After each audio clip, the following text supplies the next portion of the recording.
ദൈവനാമത്തിന് മഹത്വമുണ്ടാകട്ടെ. ഈ ദൈവം തന്ന വലിയ അവസരത്തെ ഓർത്ത് ദൈവത്തെ സ്തുതിക്കുന്നു. അല്പനാളുകൾക്ക് ശേഷം ദൈവവചനമായി നിങ്ങളുടെ മുമ്പാകെ നിൽക്കുവാൻ ദൈവം നൽകിയ അവസരത്തെ വലിയ പദവിയായിട്ട് ഞാൻ കാണുന്നു. ഞാൻ എന്നെ തന്നെ ദൈവസന്നിധിയിൽ താഴ്ത്തുകയും ചെയ്യുന്നു. ദൈവവചന ശുശ്രൂഷയ്ക്ക് മുമ്പിലാണല്ലോ നമ്മൾ ഇരിക്കുന്നത്. സർവ ഹൃദയങ്ങളെയും അറിയുന്ന കർത്താവ് നമ്മുടെ ഹൃദയങ്ങളോട് സംസാരിക്കട്ടെ. സർവകൃപാലുവായ ദൈവം തൻ്റെ വചനത്താൽ തന്നെ നമ്മെ ഉറപ്പിച്ച് ശക്തീകരിക്കട്ടെ എന്ന് ഞാൻ ആത്മാർത്ഥമായി പ്രാർത്ഥിക്കുന്നു. അതിലേക്ക് നിങ്ങളുടെ ശ്രദ്ധയും പ്രാർത്ഥനയും ഞാൻ ക്ഷണിക്കുകയാണ്. ദൈവവചന ശുശ്രൂഷയുടെ ആധാരമായിട്ട് ലൂക്കോസ് എഴുതിയ സുവിശേഷം അതിൻ്റെ 12-ാം അധ്യായം 49-50 വാക്യങ്ങളിലേക്ക് നിങ്ങളുടെ ശ്രദ്ധയെ ക്ഷണിക്കുന്നു. Luke chapter 12 verses 49 and 50. ഭൂമിയിൽ തീയിടുവാൻ ഞാൻ വന്നിരിക്കുന്നു, അത് ഇപ്പോഴേ കത്തിയെങ്കിൽ കൊള്ളായിരുന്നു എന്നല്ലാതെ ഞാൻ മറ്റെന്തിച്ചിരിക്കുന്നു.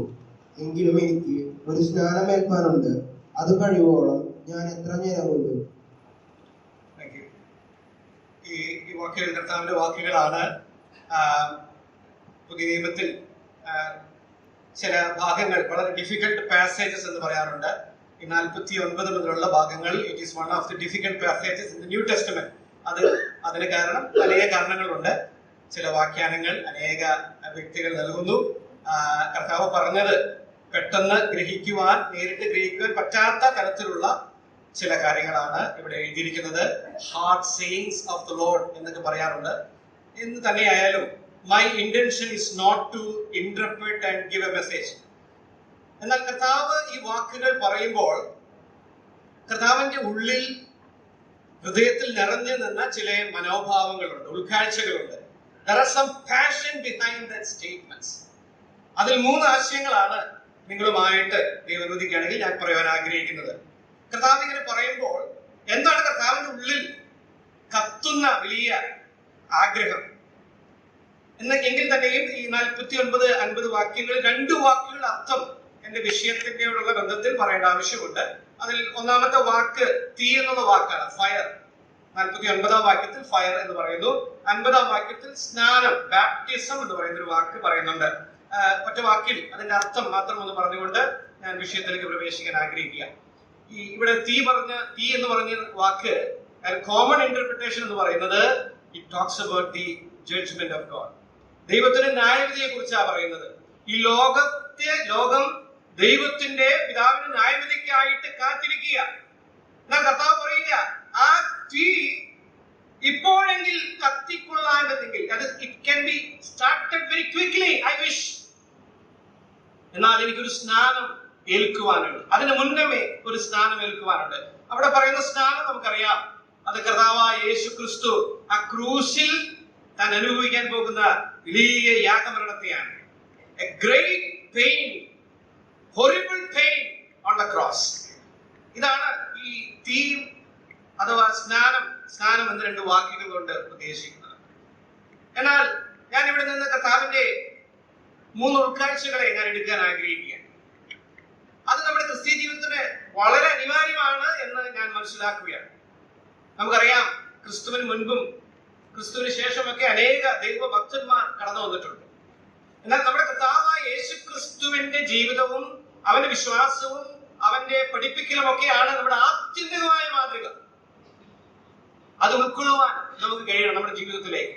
ഒന്നാമത്തെ കാര്യം എന്ന് പറയുന്നത് 49-ാം വാക്യത്തിൽ നമുക്ക് കടത്തിയെടുക്കാവുന്ന കാര്യം, നമ്മുടെ Christian life it is A life of urgency എന്നുള്ളതാണ്. അതെങ്ങനെയാ ട്രാൻസ്ലേറ്റ് ചെയ്യണമെന്ന് എനിക്കറിയില്ല. ഒരു ബദ്ധപ്പാടോട് കൂടിയുള്ള ജീവിതം തന്നെയാണ് ക്രിസ്തീയ ജീവിതം എന്ന് കർത്താവ് നമ്മളെ പഠിപ്പിക്കുന്നുണ്ട്. കർത്താവ് നന്നായിട്ട് അറിയാം കർത്താവ് എന്തിനാണ് കടന്നു വന്നിരിക്കുന്നത്. ഇതിനു ശേഷം താൻ അല്പനാളുകൾക്ക് ശേഷം കഷ്ടതയിൽ സമ്പൂർണനായി തീർന്ന് ക്രൂശിൽ ഉയർത്തപ്പെടുമെന്നറിയാം. അതിനുശേഷം ദൈവം വെച്ചിരിക്കുന്ന വലിയ ന്യായവിധി എല്ലാം അറിയാവുന്ന. എന്നാൽ കർത്താവ് പറയുക, അതിപ്പോൾ തന്നെ കത്തിക്കൊണ്ടായിരുന്നെങ്കിൽ, അത് ഇപ്പോൾ തന്നെ സ്റ്റാർട്ട് ചെയ്യായിരുന്നെങ്കിൽ നല്ലതായിരുന്നു എന്ന് പറയുകയാണ്. എന്റെ പ്രിയ ദൈവമക്കളെ, നമ്മുടെ ക്രിസ്തീയ ജീവിതം it is not a life of confusion and doubt. It's A life of urgency. ഇവിടെ പറയുന്ന എർജൻസി എന്ന് പറയുന്നത് നമുക്കറിയാം. കർത്താവ് ഇതെല്ലാം പറയുമ്പോൾ കർത്താവ് അതിനു വേണ്ടി ഒരുങ്ങിക്കൊണ്ടിരിക്കുകയാണ്. എന്നാൽ അത് കഴിയുമ്പോഴും ഞാൻ എത്രമാത്രം ഞെരുങ്ങുന്നു എന്ന് പറയുകയാണ്. A life of urgency leads to a well prepared life. നമ്മുടെ ക്രിസ്തീയ ജീവിതത്തിൽ തുലോം കുറഞ്ഞു പോകുന്ന ഒരു കാര്യമാണ് നമ്മൾ ഒരുക്കമില്ലാത്തവരായി ഇരിക്കുന്നു എന്നുള്ളത്. ക്രിസ്തീയ ജീവിതത്തിൽ ഒരുക്കമില്ലാത്തവരായിരിക്കുന്നു. എന്നാൽ കർത്താവിന്റെ പഠിപ്പിക്കലുകളെല്ലാം, കർത്താവിന്റെ നാഴികകളും അവന്റെ അനുഭവങ്ങളും കാണുമ്പോൾ നമ്മൾക്ക് ലഭിച്ച ക്രിസ്തു ലഭിച്ച ജീവിതം എത്രമാത്രം ബദ്ധപ്പാടോട് കൂടെ ജീവിക്കണം എന്നുള്ളത് ഈ കർത്താവിന്റെ ജീവിതത്തിൽ നിന്ന് മനസ്സിലാക്കാൻ കഴിയും. ഒന്ന് രണ്ട് കാര്യങ്ങൾ അതിനോട് ബന്ധപ്പെട്ട് ഞാൻ പറയാൻ ആഗ്രഹിക്കുന്നു. നമുക്കറിയാം, കർത്താവ് അറിഞ്ഞതുപോലെ തന്നെ കർത്താവിന്റെ ഹൃദയം ദൈവത്തിലൂടെ ദൈവമക്കളോട് ഷെയർ ചെയ്തിട്ടുണ്ട്.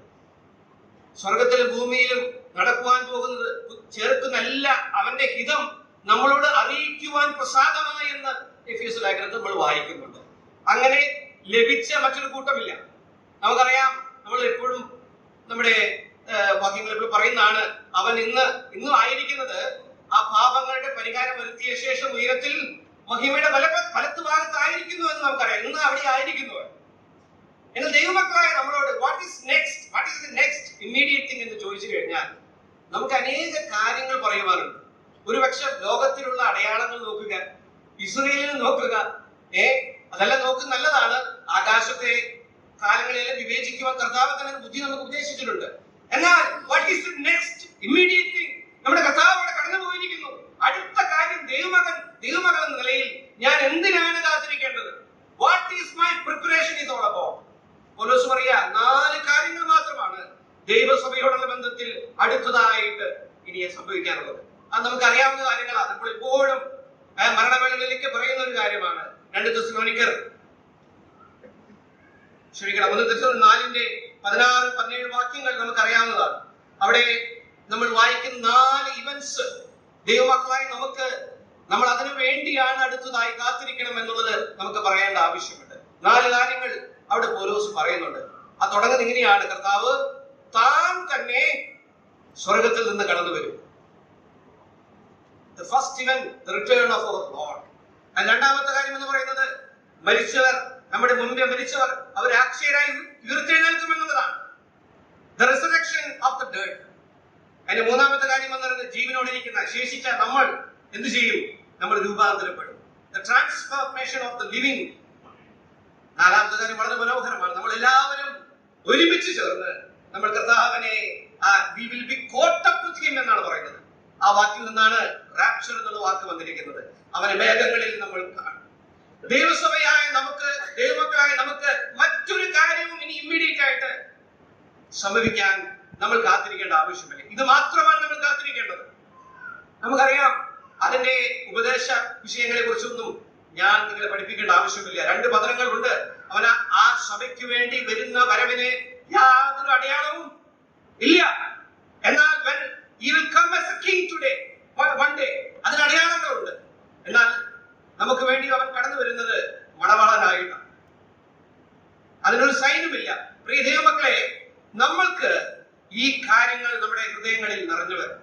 നമ്മുടെ കുടുംബങ്ങളിൽ നമ്മൾ സംസാരിക്കുവാൻ, നമ്മുടെ മക്കളോട് സംസാരിക്കുവാൻ കഴിയണം. പുതിയ നിയമ ആദിമ സഭയിൽ അവർ അങ്ങനെ തന്നെ കാത്തിരുന്നു എന്ന് നമുക്ക് മനസ്സിലാക്കാൻ കഴിയും. നമ്മുടെ കുടുംബങ്ങളിൽ ഓരോ ദിവസവും പങ്കിടുമ്പോൾ അല്ലെങ്കിൽ നമ്മളത് പാസ് ചെയ്യുമ്പോൾ അടുത്ത ദിവസം അതിനു വേണ്ടി നമ്മൾ ഒരുങ്ങിയിരിക്കണം. ഈ ഒരുക്കം കർത്താവ് നമ്മളെ കുറിച്ച് ആഗ്രഹിക്കും. A well prepared life. നോക്കുക, നമ്മള് ഒരു വ്യക്തി നമ്മളെ പിക്കപ്പ് ചെയ്യാൻ വരുമെന്ന് വിചാരിക്കും. നമ്മൾ വെയിറ്റ് ചെയ്തുകൊണ്ടിരിക്കുക. നമുക്കറിയാം, നമ്മളെല്ലാം അതിന് മുന്നേ എല്ലാ കാര്യങ്ങളും പ്രിപ്പയർ ചെയ്ത് നമ്മൾ ഇരിക്കുകയാണെങ്കിൽ, നമ്മൾ പറഞ്ഞു 8 മണിക്ക് വരാൻ പറഞ്ഞു, നമ്മൾ 7:50 എല്ലാം ready ആയിരിക്കുകയാണെങ്കിൽ we are so much glad and peaceful to receive, അല്ലെങ്കിൽ അത് കടന്നു പോകാൻ. അല്ല, 8 മണി കഴിഞ്ഞിട്ടും എനിക്കൊന്നും റെഡി ആയിട്ടില്ലെങ്കിൽ എന്തുണ്ടാവും? It will lead me into a very distressed life. ഞാൻ പ്രിപ്പയർഡ് ആയിട്ടില്ല. കർത്താവ് വചനത്തിലൂടെ ആവർത്തിച്ച് നമ്മളോട് പറയുന്ന ഒരു കാര്യം, നമ്മൾ ഒരുങ്ങിയിരിക്കണം. ഈ ഒരുങ്ങിയിരിക്കുന്നതിന്റെ അർത്ഥം എന്ന് പറയുന്നത് it is not simply sitting idle. ഒരു വാക്യം ഞാൻ ആക്കാൻ ആഗ്രഹിക്കുന്നത് അപ്പോസ്തല പ്രവൃത്തികൾ അതിന്റെ 1:11 വാക്യം. അപ്പോസ്തലപ്രവൃത്തികൾ 1:8 വാക്യം നമുക്ക് പശ്ചാത്തലം അറിയാവുന്നതാണ്. ഗലീല പുരുഷന്മാരെ, നിങ്ങൾ ആകാശത്തിലേക്ക് നോക്കി നിൽക്കുന്നത് എന്ത്? നിങ്ങളെ വിട്ട് സ്വർഗാരോഹണം ചെയ്ത ഈ യേശുവിനെ സ്വർഗത്തിലേക്ക് പോകുന്നവനായി നിങ്ങൾ കണ്ടതുപോലെ തന്നെ അവൻ വീണ്ടും വരും എന്ന് പറഞ്ഞു. നോക്കുക, ഇത് പറഞ്ഞതിന് ശേഷം അവരെ എവിടേക്ക് പോയി? ആ യെരൂശലേമിലേക്ക് മടങ്ങി വന്ന് ആ മാളികപ്പുരയിൽ അവരെ ഇരുന്ന് അവരെ അതിനുവേണ്ടി കാത്തിരിക്കുന്ന അനുഭവം നമ്മൾ കാണുവാൻ കഴിയുന്നുണ്ട്. അതിനു മുമ്പ് കർത്താവ് കൊടുത്ത വാഗ്ദത്തം അല്ലെങ്കിൽ അവരുടെ ഇൻസ്ട്രക്ഷൻ, നിങ്ങൾ സാക്ഷികളാകണം. യെരൂശലേമിലും യഹൂദിയിൽ എല്ലായിടത്തും ശമരിയയിലും ഭൂമിയിൽ എക്കത്തോളൊക്കെ സാക്ഷികളാകണം. അതിന് മുന്നമേ എന്റെ വാഗ്ദത്തത്തിനായി കാത്തിരിക്കണം എന്നൊക്കെ പറഞ്ഞു. അവരതുപോലെ തന്നെ ചെയ്തു. അവിടെ ഒരു വാക്ക് എഴുതിയിട്ടുണ്ട്, അവർ ഒരുമനപ്പെട്ട് ആ മാളികമുറിയിൽ പ്രാർത്ഥന കഴിച്ചു പോന്നു. പ്രിയ ദൈവമക്കളെ, well prepared life as A church and as A person is, നമ്മൾ ഒരുമനപ്പെട്ട് കടന്നു വരും. ഈ അപ്പോസ്തല പ്രവൃത്തികൾ ലൂക്കോസ് ആണ് എഴുതിയത്. ലൂക്കോസിന്റെ the way that he writes, what a beautiful thing. പല സ്ഥലങ്ങളിൽ ഈ ഒരുമനപ്പെട്ട് എന്നുള്ള വാക്ക് ലൂക്കോസ് ആവർത്തിക്കുന്നുണ്ട്. നമ്മുടെ സഭയായി നമ്മൾ ആ രീതിയിൽ നമ്മൾ ഒരുങ്ങുന്നുണ്ടെങ്കിൽ നമ്മൾ നമ്മുടെ കൂടിവരവുകളെല്ലാം അങ്ങനെ ആയിത്തീരും. അവിടെ മറ്റൊരു ഭാഗത്ത് പറയുന്നുണ്ട്, അവർ ഒരുമനപ്പെട്ട് പ്രാർത്ഥനയ്ക്കായിട്ട് കൂടി വന്നു. അവരുടെ ആരാധനയിൽ അവർ ഒരുമനപ്പെട്ടു. അവരുടെ തീരുമാനത്തിൽ പോലും അപ്പോസ്തലപ്രവൃത്തി 15 നമുക്ക് കഴിയും. അവർ എടുത്ത തീരുമാനങ്ങളിൽ പോലും അവർക്ക് ആ വൺ അക്കോർഡ് ഉണ്ടായിരുന്നു. എന്തുകൊണ്ടാണെന്ന് അറിയാമോ? അവര് മേഘങ്ങളിൽ നോക്കിയിരിക്കുമ്പോൾ അവരോട് അനേക വർഷങ്ങളായി കൂടിയിരുന്ന കർത്താവ് ആ മേഘങ്ങളിൽ എടുക്കപ്പെട്ട് കണ്ടപ്പോൾ അവസാനമായി കേട്ടതാണ്, അവൻ പോയതുപോലെ തിരിച്ചു വരും. അതവരുടെ ഹൃദയങ്ങളിൽ മുഴങ്ങി കേൾക്കുക. ഓരോ ദിവസവും ഞാൻ വിശ്വസിക്കുക, ഓരോ ദിവസവും അവർ കാത്തിരുന്നത് അതിനു വേണ്ടിയാണ്. അവരുടെ ശുശ്രൂഷകളെ അവർ നിവർത്തിച്ചു. അവർ കർത്താവ് പറഞ്ഞതുപോലെ തന്നെ അവർ യെരൂശലേമിൽ സാക്ഷികളായി. ഞാൻ കേട്ടിട്ടുണ്ട് 1:8 ഒരു സഭ അത് ഫെയിൽ ആവുകയാണെങ്കിൽ ഒരു 8:1 ഒരു സഭയിൽ ഒരു പക്ഷെ ദൈവം കൊണ്ടുവരും. നമുക്കറിയാം അപ്പോസ്തലപ്രവൃത്തി 8:1 എന്താണ്? ദൈവം അവരെ ചിതറിച്ചു. യെരൂശലേമിൽ അവർ വളർന്നു, ധാരാളമായി വർദ്ധിച്ചു, അവർ ക്രമാതീതമായി വർദ്ധിച്ചു എന്ന് പൗലോസ് പറയുന്നു. എന്നാൽ 8:1 അനുഭവം ആ സഭയിൽ വന്നപ്പോൾ അവർക്ക് എവിടേക്ക് പോയിട്ട് വന്നു? അവർക്ക് യഹൂദയിൽ ശമരിയിലേക്ക്. എന്നാൽ അവർ അത് അനുസരിച്ചു. അവരെല്ലാം അവിടെ കടന്നുപോയി. ക്രിസ്തു പഠിപ്പിച്ച കാര്യങ്ങൾക്ക് അവർ സാക്ഷികളായി. അങ്ങനെ ഭൂമിയിടത്തോളം ആ സാക്ഷികളാവാൻ ദൈവസഭയ്ക്ക് ഇടയായിട്ടുണ്ട്. എത്രയോ വലിയ ഒരു great preparation as A church. നമ്മൾ ആ കാര്യങ്ങൾ മനസ്സിലാക്കി ദൈവസംഘത്തിൽ കടന്നു വരുവാൻ നമുക്ക് ഇടയാകണം. ഒരു വാക്ക് കൂടെ ഞാൻ പറയാൻ ആഗ്രഹിക്കുന്നു. അതിന്റെ നമ്മൾ വായിച്ച ലൂക്കോസ് 12:35 വാക്യത്തിൽ ഒരു വാക്ക് അവിടെ പറയുന്നുണ്ട്. ലൂക്കോസ് 12:35 നിങ്ങളുടെ അരക്കെട്ടിയും വിളക്കു കത്തിയും കൊണ്ടിരിക്കട്ടെ. ഈ വാക്ക് കേൾക്കുമ്പോൾ തന്നെ നിങ്ങൾ പുറപ്പാട് പുസ്തകത്തിൽ പോകുന്നുണ്ടെന്ന് എനിക്കറിയാം. അരക്കെട്ടി വിളക്ക് കത്തിച്ച് കൊണ്ടിരിക്കുന്ന അനുഭവം നമുക്കറിയാം. Well prepared life, it is not simply waiting, it is executing, doing his ministry faithfully. പുറപ്പാട് പുസ്തകത്തിൽ നമുക്കറിയാം ആ ഭാഗം ഒന്ന് ടച്ച് ചെയ്യേണ്ട ആവശ്യമുണ്ട്. പുറപ്പാട് അവസാന ബാധ ഇസ്രായേലിൽ ദൈവം വരുത്തുവാൻ പോകുകയാണ്. മോശയോട് പറയുന്ന ഭാഗം ഒന്ന് വായിക്കട്ടെ. അതിന്റെ 11-ാം അധ്യായം, പുറപ്പാട് 11:6-7 വാക്യങ്ങൾ പെട്ടെന്ന് വായിക്കാമോ? മിസ്രയീം ദേശത്ത് എങ്ങും മുമ്പൊരിക്കലും ഉണ്ടായിട്ടില്ലാത്തതും ഇനി ഉണ്ടാകാത്തതുമായ വലിയൊരു നിലവിളി ഉണ്ടാകും. എന്നാൽ യഹോവ മിസ്രയീമ്യർക്കും ഇസ്രായേലിയർക്കും മധ്യേ വ്യത്യാസം വയ്ക്കുന്നുവെന്ന് നിങ്ങൾ അറിയേണ്ടതിന് ഇസ്രായേൽ മക്കളിൽ യാതൊരു മനുഷ്യന്റെയോ മൃഗത്തിന്റെയോ നേരെ ഒരു നായ് പോലും നാവ് അനക്കുകയില്ല. നമുക്ക് ഈ ഭാഗം അറിയാവുന്നതാണ്. എന്നാൽ ആ രാത്രിയിലേക്ക് നിങ്ങളുടെ ശ്രദ്ധ തിരിക്കുക. കർത്താവ് മോശ മുഖാന്തരം വളരെ വ്യക്തമായ ഒരു ഇൻസ്ട്രക്ഷൻ നൽകി. നിങ്ങൾ ഒരു വലിയ ഒരു രാത്രിയാണ് ഇത് വരുവാൻ പോകുന്നത്. നിങ്ങൾ ഒരുങ്ങിയിരിക്കണം. ഞാൻ മിസ്രയീമിനും ഇസ്രായേലിനും മധ്യേ ഒരു വലിയ ഒരു വ്യത്യാസം അടയാളം വയ്ക്കുക. I am going to separate them. ഒരു വാക്ക് ഞാൻ അവിടെ പറയട്ടെ. ദൈവസഭയോടുള്ള ബന്ധത്തിൽ നമ്മൾ എത്രമാത്രം ദൈവം നമ്മളെ സെപ്പറേറ്റ് ചെയ്തെന്നുള്ളത് നമ്മൾ മറന്നുപോകും. ഇന്ന് ദൈവസഭയിൽ വേർപാടിന്റെ ഉപദേശം മുറുകെ പിടിക്കുന്ന കുടുംബങ്ങൾ, വ്യക്തികൾ വളരെ കുറഞ്ഞു പോകുന്നു. ലോകമായിട്ട് നമുക്ക് ഒരു പൊരുത്തവുമില്ല, ഒരു യോഗ്യതയുമില്ല. വെളിച്ചത്തിന് ഇരുട്ടിന് എന്ത് കൂട്ടായ്മ എന്നാണ് പൗലോസ് ചോദിക്കുന്നത്. എന്നാൽ ഇന്ന് തിരിച്ചറിയാത്ത വണ്ണം ദൈവസഭയും ലോകവും ഇടുക്കി ചേർന്നിരിക്കുക. എന്നാൽ ദൈവം പറയുക, ഞാൻ am going to publicly demonstrate that Israel is different from Israel. അടുത്ത് പറയാം 12ാം അധ്യായത്തിൽ നമുക്കറിയാം. ആ ഭാഗം ഞാൻ വളരെ പെട്ടെന്ന് പറഞ്ഞു പോകട്ടെ. നിങ്ങൾ ഒരു ഊനമില്ലാത്ത ആട്ടിൻകുട്ടിയെ നിങ്ങൾ എടുക്കണം, സന്ധ്യാസമയത്ത് അറുക്കണം.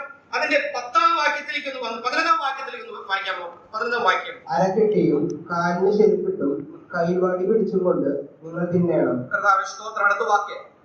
തിടുക്കത്തോടെ നിങ്ങൾ തിന്നണം. അത് യഹോവയുടെ പെസഹയാകുന്നു. ആ വാക്കുകൾ ഓരോന്നും നമ്മൾ നടത്തിക്കേണ്ട ആവശ്യമുണ്ട്. ഞാനൊന്ന് ചിന്തിക്കുക. നമ്മൾ ആ ഭാഗത്തായിരുന്നെങ്കിൽ നമ്മുടെ അര കെട്ടിയിട്ട് കാലിൽ ചെരുപ്പിട്ട് കയ്യിൽ വടി പിടിച്ച് തിടുക്കത്തോടെ തിന്നുന്ന ഒരു അവസ്ഥ. Life of emergency. കർത്താവ് പറഞ്ഞതിന് വേണ്ടി കാത്തിരിക്കുക. രാത്രി എപ്പോൾ വേണമെങ്കിലും അവർക്ക് പുറപ്പെട്ടു പോകേണ്ട ആവശ്യമുണ്ട്. പ്രിയ ദൈവമക്കളെ, നമ്മൾ ഇതിലേക്ക് കടന്നു വരുവാൻ ദൈവം സഹായിക്കട്ടെ. പത്രോസിന്റെ ലേഖനം പത്രോസ് എഴുതുമ്പോൾ അനേക ദുരുപദേശങ്ങളായിട്ട് കടന്നു വന്നു. കർത്താവിന്റെ പ്രത്യക്ഷയുടെ വാഗ്ദത്തം എവിടെ? അവൻ താമസിക്കുന്നു. എന്നാൽ പൗലോസ് പറയുക അങ്ങനെയല്ല, പത്രോസ് പറയുക അങ്ങനെയല്ല. ചിലർ വിചാരിക്കുന്നത് പോലെ കർത്താവ് താമസിക്കുന്നില്ല. എനിക്ക് തോന്നുന്നു പലപ്പോഴും നമ്മൾ പറയാറുണ്ട്, കർത്താവ് വരുവാൻ താമസിക്കുകയാണെങ്കിൽ. എനിക്ക് തോന്നുന്നു അങ്ങനെ പറയുന്നത് ഇങ്ങനെയാണ്, കർത്താവ് വന്നില്ലെങ്കിൽ എന്ന് പറയുന്നതായിരിക്കും നല്ലത്. അവൻ താമസിക്കുന്നില്ല. He will come in right time. ആ ഭാഗം നമ്മൾ എടുക്കാവോ? 2 പത്രോസ് 3 അവസാനം 10-11 വാക്യങ്ങൾ മാത്രം ഒന്ന് വായിച്ചാൽ മതി. അവൻ ഇച്ഛിച്ചു നിങ്ങളോട് ദീർഘക്ഷമ കാണിക്കുന്നതേയുള്ളൂ. കർത്താവിന്റെ ദിവസമോ കള്ളനെ പോലെ വരും. അന്ന് ആകാശം കൊടുമുഴക്കത്തോടെ ഒഴിഞ്ഞു പോകും. മൂലപദാർത്ഥങ്ങൾ കത്തി കഴിയുകയും ഭൂമിയും അതിലുള്ള പണികളും വെന്തു പോകുകയും ചെയ്യും. 12ാം വാക്യം. നിങ്ങൾ എത്ര വിശുദ്ധ ജീവനവും ഭക്തിയും ഉള്ളവർ ആയിരിക്കണം. അതിന്റെ 11ന്റെ അവസാനം മുതൽ ഞാൻ വായിക്കുകയാണ്. ദൈവ ദിവസത്തിന്റെ വരവ് കാത്തിരുന്ന് ആ വാക്കോട് പറയുന്നത് ബന്ധപ്പെട്ടുകൊണ്ട് നിങ്ങൾ എത്ര വിശുദ്ധ ജീവനും ഭക്തിയുള്ളവരായിരിക്കണം. Hastening the coming of the Lord. എനിക്ക് തോന്നുന്നു ഈ ഭാഗം ഇവിടെ മാത്രമേ ഉള്ളൂ. കർത്താവിന്റെ സർവാധികാരത്തെ ഒന്നും തച്ചുടയ്ക്കുന്ന ഉപദേശമല്ല. നമ്മുടെ പാർട്ടുണ്ട്. A great role in from our part. അത് നമ്മൾ വിശ്വസ്തയോടെ ചെയ്യുക എന്നുള്ളതാണ്. എന്താണ് നമ്മൾ പറഞ്ഞിട്ടുള്ളത്? നിങ്ങൾ വിശുദ്ധ ജീവനവും ഭക്തിയുള്ളവരായിരിക്കണം.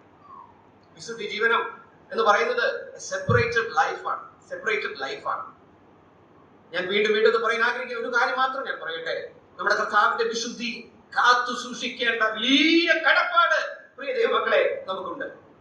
നിങ്ങൾക്ക് നന്നായിട്ട് അറിയാം, വെള്ളം വിട്ടു വരുന്നതല്ല വിശുദ്ധി. A set apart life. ഞാൻ ഒരിക്കലും തിരുവചനത്തിൽ ദൈവത്തിന്റെ ഒരു ആട്രിബ്യൂട്ട് 3rd ഡിഗ്രിയിൽ പറയുന്നത് ഞാൻ കണ്ടിട്ടില്ല.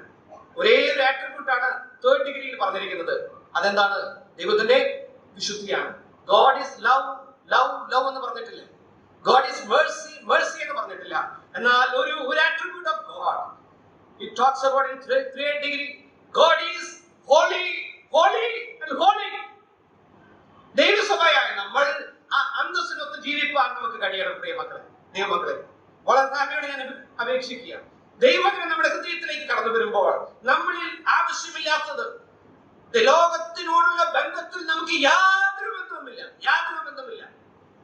അത് നമ്മുടെ ജീവിതത്തിൽ പകർത്തിക്കൊണ്ട് നമ്മളെ കാണുന്നവർ ഇവർ വ്യത്യസ്തരായ കൂട്ടരാണെന്ന് പറയുവാൻ ദൈവം നമ്മെ ഇടയാക്കട്ടെ. ഫാനി ജോസ് ഗ്രോസ്ബിയുടെ വാക്കുകൾ പാട്ടിന്റെ അടികൾ നമ്മൾ എപ്പോഴും പാടുന്നുണ്ട്. ഭക്തിയായ സ്ത്രീ വളരെ ചെറുപ്പത്തിലെ തന്നെ കാഴ്ച നഷ്ടപ്പെട്ട ഒരു സ്ത്രീ. പക്ഷെ അവർ പറയാ, visions of rapture burst on my sight. അതെന്നെ കാണാത്ത ആ കണ്ണിനെ തുറക്കുകയാണ്. burst on my sight. അവസാന വാക്കുകൾ താൻ പറയുന്നുണ്ടല്ലോ, I am watching and waiting, looking above, filled with His goodness, lost in His love. What a great song it is. പ്രിയ ദൈവമക്കളെ, ദൈവസഭയ്ക്കുമായി നമുക്ക് അങ്ങനെ കർത്താവ് പറഞ്ഞത് കാത്തിരിക്കാൻ നമുക്ക് കഴിയണം. നമ്മുടെ കുടുംബങ്ങളിൽ ഓരോ രാത്രിയും നമുക്ക് നമ്മുടെ മക്കളോട് പറഞ്ഞു കൊടുക്കാൻ നമുക്ക് കഴിയണം. സഹോദരന്മാർ കൂടുമ്പോൾ നമുക്ക് പറഞ്ഞു കൊടുക്കാൻ അറിയണം. നമ്മൾ അവന്റെ വരവിനായി കാത്തിരിക്കുന്ന കൂട്ടമാണ്. ദൈവം നമ്മെ സഹായിക്കട്ടെ. എന്റെ സമയം കടന്നു പോകുന്ന 2 ആശയങ്ങളോട് ഞാൻ ഇരിക്കുവാൻ ആഗ്രഹിക്കുന്നു. Life of emergency. 2 അതിന്റെ 50-ാം വാക്യത്തിൽ നമ്മള് ലൂക്കോസിന്റെ സുവിശേഷം 12-ന്റെ 50-ാം വാക്യത്തിൽ കർത്താവ് പറയുക, എന്നാൽ അതിനു മുന്നമേ ഒരു സ്നാനം എനിക്ക് ഏൽക്കുവാനുണ്ട്.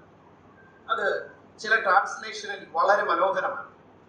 ന്യൂ ലിവിംഗ് ട്രാൻസ്ലേഷൻ NLT-യിലെ ഞാനത് വായിക്കുക. I have A terrible baptism of suffering ahead of me and I am under a heavy burden until it is accomplished. അത് കഴിയുവോളം ഞാൻ എത്രമാത്രം ഇറങ്ങുന്നു. പ്രിയ ദൈവങ്ങളെ, ഞാൻ ഇവിടെ നടത്തിയെടുക്കാൻ ആഗ്രഹിക്കുന്ന ഒരു point, our life is a strong commitment and consuming passion. കേവലം ചില ആഗ്രഹങ്ങളല്ല. നമ്മുടെ കർത്താവ് what a great encouragement for us. നമുക്കറിയാം, 2 വേദനകളാണ് ലോകത്തിലെ ഏറ്റവും വലിയ വേദനകളായിട്ടിരിക്കുന്നത്. ഒന്ന് മരണവേദനയാണ്. താൻ പറയുക, അതിനോട് അടുത്ത് വന്നപ്പോൾ നമ്മളതെല്ലാം പ്രഭാതത്തിൽ ഓർക്കുന്ന കാര്യങ്ങളാണ്. എന്റെ ഉള്ളം മരണവേദന പോലെ ആയി തീർന്നിരിക്കുന്നു. ലൂക്കോസ് പറയുന്നത് അവൻ പ്രാണവേദനയിലായെന്നാണ്. നമ്മൾ ഇന്ന് പാടിയ പാട്ട് എനിക്ക് ഭയങ്കരമായിട്ട് 3 കാര്യങ്ങൾ. ഗെത്സമന തോട്ടത്തിൽ കർത്താവിന് 3 അനുഭവങ്ങൾ അവിടെ പറയുന്നുണ്ട്. ഒന്ന്, അവന്റെ കണ്ണുനീരാണ്, അവന്റെ വ്യഥ അവിടെ വീണിട്ടുണ്ട് ആ തോട്ടത്തിൽ. 2, അവന്റെ വിയർപ്പാണ്, ഹിസ് സ്വെറ്റ്. 3 എന്ന് പറയുന്നത് അവന്റെ ബ്ലഡ്. 3 കാര്യങ്ങൾ നമ്മൾ ഓർത്തു. അവന്റെ വ്യഥ, അവന്റെ ഈ രക്തവിയർപ്പുകൾ, അത് ഞാൻ മറക്കുമോ എന്നാണ് പാട്ടുകാരനൊപ്പം നമ്മൾ പാടിയത്. പ്രിയ ദൈവമക്കളെ, ലുക്ക് അറ്റ് അവർ ലോർഡ്. സകലത്തിന്റെ അഖിലാണ്ടത്തിന്റെ നാമമായ കർത്താവ് നമ്മുടെ പാപത്തിന്റെ പരിഹാരം, ആ ശുശ്രൂഷ ഏറ്റെടുത്തിട്ട് വാട്ട് എ ഗ്രേറ്റ് കമ്മിറ്റ്മെന്റ്. നമ്മുടെ ശുശ്രൂഷകളെല്ലാം ഇത് കടന്നു വരേണ്ട ആവശ്യമുണ്ട്. Our life, Christian life is a life of sacrifice. അതാണ് കർത്താവ് പഠിപ്പിക്കുന്നത്. ത്യാഗസമ്പൂർണമായ ജീവിതം. A ministry cost nothing, accomplish nothing. ശുശ്രൂഷയിലേക്ക് നമ്മൾ അനീതിപ്പെടുകയാണെങ്കിൽ, പ്രിയ സഹോദരന്മാർ, നമ്മൾ ഓർക്കേണ്ട ഒരു കാര്യമുണ്ട്. വില കൊടുത്ത് വേണം നമ്മൾ ശുശ്രൂഷ ചെയ്യുവാൻ. ത്യാഗപൂർണമായ ശുശ്രൂഷകൾ നമ്മൾ ചെയ്യുവാൻ കഴിയണം. കർത്താവ് പഠിപ്പിച്ചത് അതാണ്. ആ ക്രൂശിൽ അത് കഴിയുവോളം ആ വാക്ക് എത്രമാത്രം ഞരങ്ങുന്നു എന്നുള്ളതാണ്. അത് തികയ്ക്കുവോളം how much I am distressed. 2 ഭാഗങ്ങളിൽ നിന്ന് അമർത്തുമ്പോൾ pressed from 2 sides. അതാണ് അവിടെ പറഞ്ഞിരിക്കുന്ന വീട്. ഇത് പൗലോസ് തന്റെ ജീവിതത്തിൽ ഇംപ്ലിമെന്റ് ചെയ്യേണ്ടി വരും. അടുത്ത വേദനയാണ് പ്രസവ വേദന എന്ന് പറയുന്നത്. ഗലാത്യ സഭയിൽ നമുക്ക് ആ വാക്കുകൾ ഓർമ്മയുണ്ട്. ഗലാത്യ സഭയിൽ പറയാണ്, ക്രിസ്തു നിങ്ങളിൽ ഗുരുവാകുവോളം ഞാൻ പ്രസവ വേദനപ്പെടുന്നു. It's a great pain. നമ്മുടെ ശുശ്രൂഷകൾ അങ്ങനെ ആയിത്തീരണം. കൺസ്യൂമിംഗ് പാഷൻ നമുക്ക് വേണം. എനിക്ക് ഇങ്ങനെ പോയാൽ മതി, അങ്ങനെയല്ല. ക്രിസ്തീയ ജീവിതം ഉറച്ച തീരുമാനങ്ങൾ എടുത്തുകൊണ്ട് മുന്നോട്ട് പോകണം. ഞാൻ ഒരിക്കലും പിന്മാറുകയില്ല എന്ന് പറഞ്ഞുകൊണ്ട് നമുക്ക് മുന്നോട്ട് പോകണം. നമ്മുടെ കർത്താവ് അതിന് വലിയ മാതൃകയാണ്. ഞാൻ മുന്നോട്ട് പോകട്ടെ. അവസാനമായിട്ട് കർത്താവ് പറയുകയാണ്, ഞാനത് തികയ്ക്കുവോളം. Life, our Christian life, not only a life of urgency and life of commitment, it is a life of fulfillment. കർത്താവ് ഇവിടെ പറഞ്ഞ വാക്ക് നിങ്ങൾക്കറിയാമായിരിക്കും. ടെലിയോ എന്നുള്ള വാക്ക്. ടെലിയോ, അത് സംഭവിക്കുവോളം, നിവൃത്തിയാകുവോളം, bring to an end, അത് കഴിയുവോളം ഞാൻ എത്രമാത്രം ഞരങ്ങുന്നു. ദൈവത്തിന്റെ സ്തോത്രം. നമുക്കറിയാം, യോഹന്നാന്റെ സുവിശേഷം അതിന്റെ 19-ാം അധ്യായത്തിൽ നിങ്ങൾ കടന്നു വരുമ്പോൾ 19-ാം അധ്യായത്തിന്റെ 28. അതിന്റെ ശേഷം സകലവും തികഞ്ഞിരിക്കുന്നുവെന്ന് യേശു അറിഞ്ഞിട്ട് തിരുവെഴുത്ത് നിവർത്തിയാകും വണ്ണം എനിക്ക് ദാഹിക്കുന്നു എന്ന് പറഞ്ഞു. 30-ാം വാക്യം കൂടി വായിക്കാമോ? യേശു കുടിച്ച വീഞ്ഞ് കുടിച്ച ശേഷം നിവർത്തിയായി എന്ന് പറഞ്ഞ് തല ചായ്ച്ച് ആത്മാവിനെ ഏൽപ്പിച്ചു കൊടുത്തു. ദൈവത്തിന്റെ സ്തോത്രം. നോക്കുക, what a great Lord we have, what a great model for us. അതേ വാക്കാണ് അവിടെ കർത്താവ് പറഞ്ഞ വാക്ക് തന്നെയാണ് ടെക്ലെസിയ എന്നുള്ള വാക്ക്. ടെലിയോ എന്നുള്ള വാക്കിൽ നിന്ന് അത് വന്നിരിക്കുന്നത്. അത് നിവൃത്തിയാണ്. It is finished. ഞാൻ ഞെരുങ്ങിയ ഒരു കാര്യം, now it is finished. I have fulfilled that. താൻ സമാധാനത്തോടെ തന്റെ തല കാഴ്ച ആത്മാവിനെ പിതാവിന്റെ കയ്യിൽ വെച്ചു. Life of fulfilment. യോഹന്നാൻ സുവിശേഷം കർത്താവിന്റെ പ്രാർത്ഥനയിൽ കർത്താവ് പറയുന്നുണ്ട് 12:4 ഒന്ന് വായിക്കാമോ കിട്ടുന്നത്? എന്നാൽ അവന്റെ ശിഷ്യന്മാരിൽ ഒരുത്തനായി അവനെ കാണിച്ചു കൊടുക്കാനുള്ള യൂദാ ഇസ്കറിയോത്ത് 17-ാം അധ്യായം 4-ാം വാക്യം. ഞാൻ ഭൂമിയിൽ നിന്നെ ബോധ്യപ്പെടുത്തി നീ എനിക്ക് ചെയ്യുവാൻ തന്ന പ്രവൃത്തി തികച്ചിരിക്കുന്നു. നോക്കുക, അവിടെ കർത്താവ് പറയുക, കർത്താവിന് അനേക കാര്യങ്ങൾ ചെയ്യാൻ പറ്റുന്നു.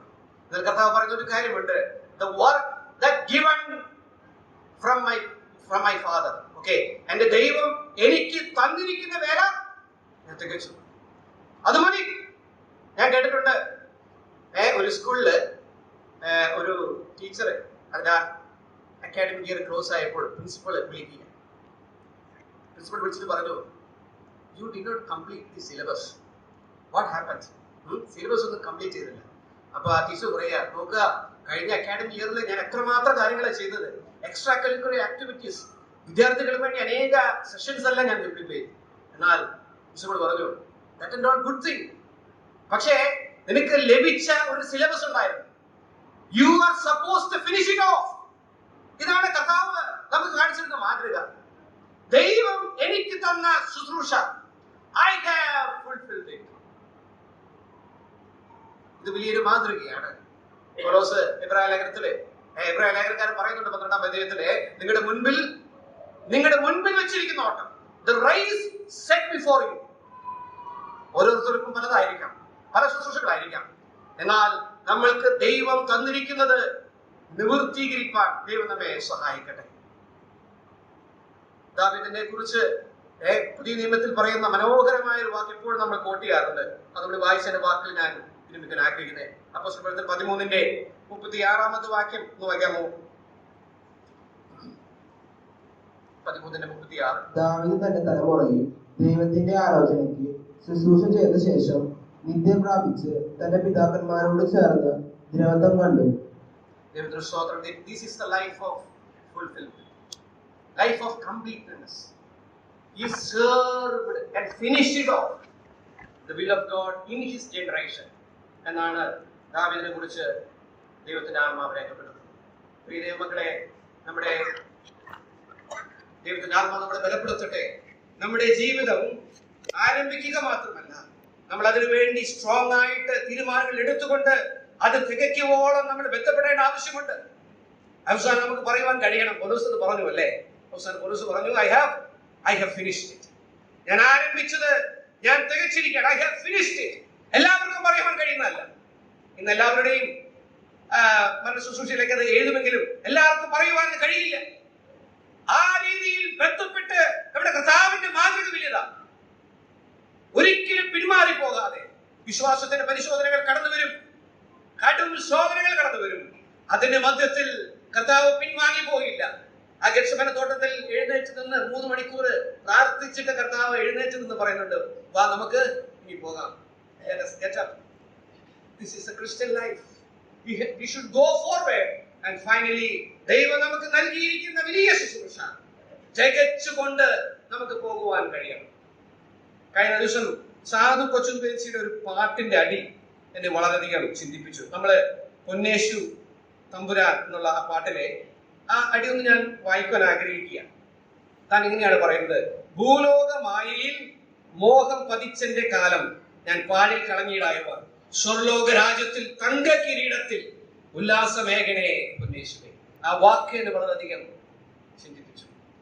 വളരെ വർഷങ്ങൾക്ക് മുമ്പ് എൻ്റെ അമ്മാമ്മ, എൻ്റെ അച്ഛൻ്റെ അമ്മ പാടുന്ന ഒരു പാട്ടാണ്, ഇമ്പമോടേശുവിൽ ഞാൻ തീർന്നു. ഞാൻ അവിടെ നിന്നാണ് കേട്ടിട്ടുള്ളത്. എനിക്ക് തോന്നുന്നു ദൈവസഹായം മണ്ടോടി എന്ന് പറയുന്ന സഹോദരൻ ദൈവമനുഷ്യന്റെ ഒരു പാട്ട്, അതിൽ അനേക അടികൾ താൻ പാടുന്നുണ്ട്. താൻ അവസാനം പറയുക, ഞാൻ തേറും നല്ല അന്ത്യത്തോളം. എന്തുകൊണ്ടാണെന്ന് അറിയാമോ? ചന്തമായ ഒരു കിരീടം എനിക്ക് ഉണ്ട് അന്ത്യത്തിൽ. ആ രീതിയിൽ പ്രിയ ദൈവമക്കളെ, നമ്മളുടെ ഈ ജീവിതം it will not be in vain. It is a life of reward.